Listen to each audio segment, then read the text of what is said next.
Bienvenidos a la asignatura Administración de la Cadena de Valor y la Logística. Vamos a comenzar con la clase número 3. Vamos a hablar sobre el diseño de la logística de ingreso. En estas primeras clases estamos hablando de este tema. Recordemos que en la clase 2 lo que hemos visto es la definición de los objetivos estratégicos generales de la organización. Entonces, si les parece, vamos a ya arrancar con la clase 3. La clase 3 lo que propone es que analicemos para poder diseñar la logística de ingreso a un sistema, a una organización, las características del mercado y las restricciones que deberemos considerar para hacer coherente ese diseño de logística de ingreso. Y ya sin más entonces, arranquemos tratando de entender cuáles son las primeras cuestiones que tenemos que conocer. Si nos tuviésemos que hacer preguntas, ¿sí? ¿Qué preguntas me tengo que hacer para poder alcanzar como respuesta el diseño de la logística de ingreso? Bien, entonces si les parece, ya vamos con la primer pregunta.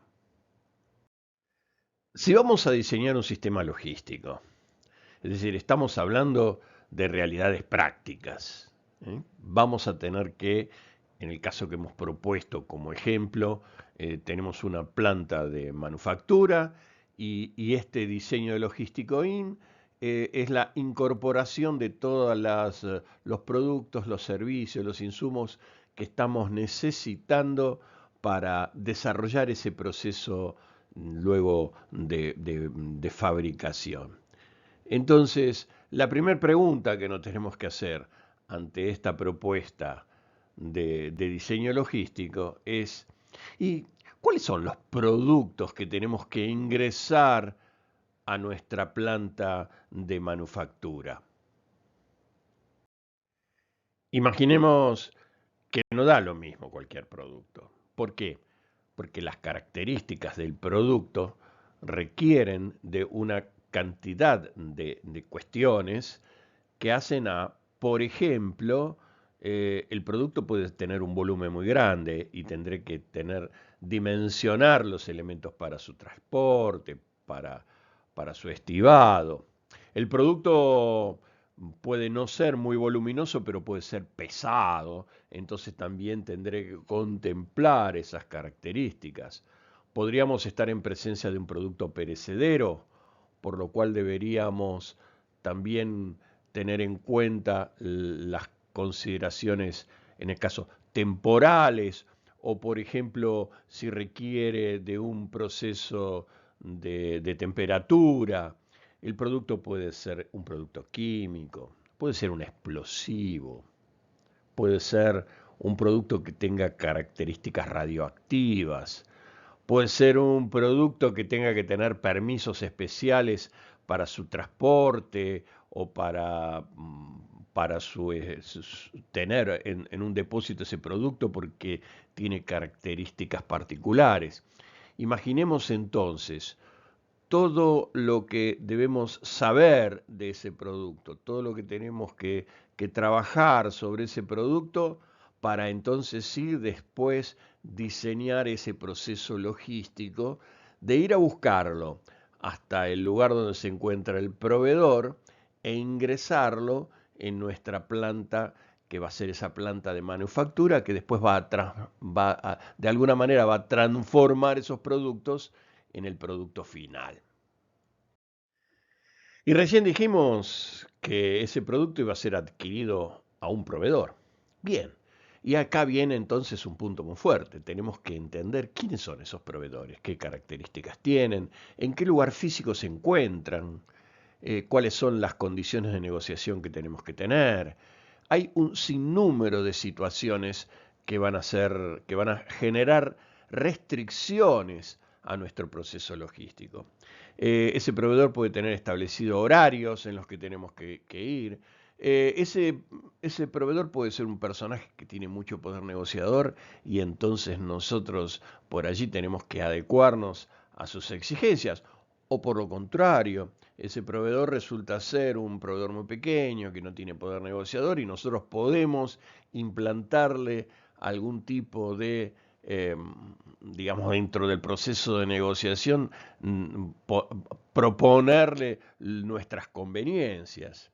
Pensemos dentro de estas cuestiones de quiénes son los proveedores, un sinnúmero de situaciones que tienen que ser consideradas. Así que creo que es un punto muy fuerte.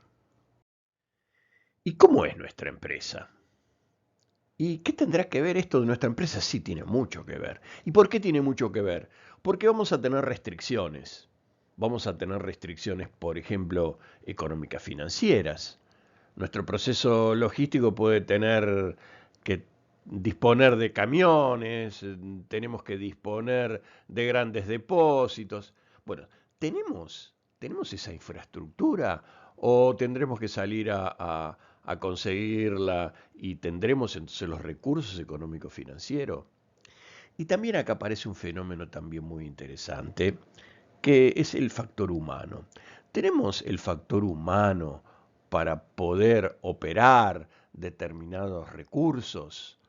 Hay determinados tipos de productos que tienen que ser manipulados, tienen que ser manejados, tienen que ser estivados bajo condiciones muy particulares y para eso se requiere mano de obra muy especializada, por ejemplo. Y nosotros disponemos de esa mano de obra, entonces empecemos a entender que tenemos que hacer un análisis hacia adentro de nuestra empresa, hacia adentro de nuestra organización, para ver en qué condiciones estamos, porque esa va a ser una restricción a considerar en el diseño de esta logística de ingreso. Y por último, estamos proponiendo reconocer quién es la competencia. Y alguno me dirá, pero como para hacer un diseño logístico yo tengo que ver qué hace la competencia para copiarla. No estamos pensando en copiar. Estamos pensando que nos encontramos en un mercado donde existen competidores. No podemos imaginarnos un proceso de diseño sin entender qué está sucediendo en el mercado, qué cosas están haciendo otros, porque no sea cosa que hagamos un buen diseño logístico pensando en nosotros y resulta que nuestro competidor hizo algo muy superior y haciendo algo muy superior empieza a tener ventajas competitivas como por ejemplo resultar más eficaz o más eficiente y así conseguir por ejemplo otros costos y de esa manera por allí nuestro análisis y nuestro diseño hace que no quedemos al fin del proceso con, por ejemplo, con un precio que pueda ser aceptado por el mercado. En este caso, ¿por qué? Y porque los competidores están en mejores condiciones. Bien, entendiendo esto, entonces podemos nombrar a los 4 elementos que hemos considerado acá.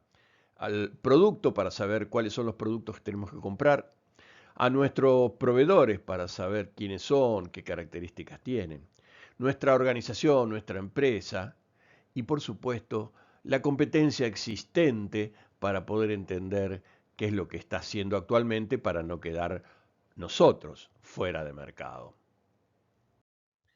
Y ya cerrando esta clase número 3, vamos a proyectar lo que vamos a ver en la próxima clase, que va a ser la clase número 4, pero no sin antes decir algo sobre estas cuestiones de las cuales estamos nombrando, el tema el tema del producto, el tema de los proveedores, el tema de nuestra empresa y el tema de la competencia.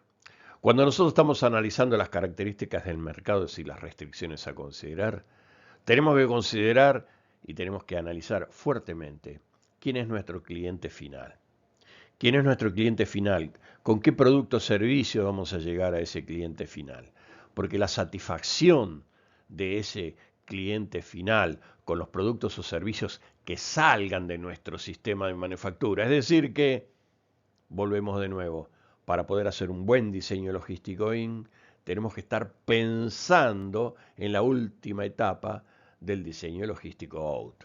Bien, eso simplemente es para inyectarlo ahora, ¿para qué? Y porque nuestra próxima clase, cuando hablemos de la gestión de la cadena de abastecimiento, vamos a ver la importancia de incorporar fuertemente el concepto de cadena de valor, porque a partir de allí vamos a entender entonces que todo lo que estamos haciendo en el concepto logístico de ingreso a nuestro sistema, tiene que ser pensado en nuestro cliente final, que necesariamente va a ser el motivo de nuestros desvelos. Bien, entonces, hasta la próxima clase.